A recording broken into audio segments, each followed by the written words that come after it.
L'intégration en Belgique, quel bilan et comment l'améliorer? Les libéraux ont repensé la politique d'asile et d'immigration dans un ensemble cohérent, alliant le réalisme, l'humanisme et la fermeté.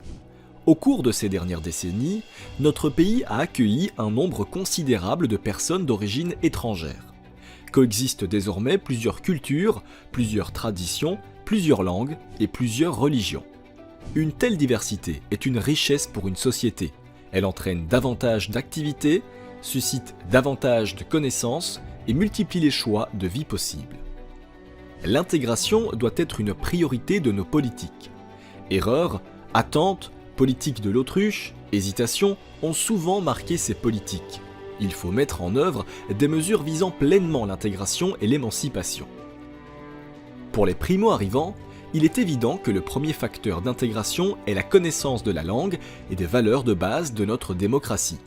C'est la raison pour laquelle le mouvement réformateur a toujours plaidé pour qu'à l'instar de la Flandre, les autres régions du pays se dotent d'un parcours d'intégration obligatoire. Langue, intégration civique, plan d'insertion socio-professionnelle. Le parcours d'intégration est une matière régionalisée qui évolue donc de manière différente selon la région. Alors que ce parcours est obligatoire depuis 2004 en Flandre, il a fallu attendre 2018 en Wallonie et l'année dernière pour la région bruxelloise. L'objectif du parcours d'intégration est d'accueillir et d'accompagner les nouveaux résidents étrangers de Wallonie, de les aider à acquérir les connaissances de base sur le fonctionnement de la société et des relations sociales en Belgique et de faciliter leur intégration sur le territoire. Lorsque l'on parle d'intégration, on vise aussi finalement l'intégration sur le marché du travail. UNIA et le SPF Emploi ont travaillé ensemble à plusieurs reprises sur la mise en œuvre d'un monitoring socio-économique. L'édition 2022 a montré que la situation des personnes d'origine étrangère sur le marché du travail en Belgique s'améliore, mais les progrès sont lents.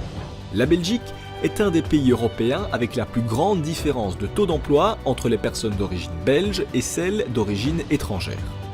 En 2021, selon StatBel, 54% des immigrés non européens avaient un travail, alors que la moyenne nationale est de 72%. Quels facteurs expliquent ces chiffres? Quelles sont les solutions à apporter pour améliorer la situation et atteindre une intégration partagée et réussie? Tout de suite, place au débat.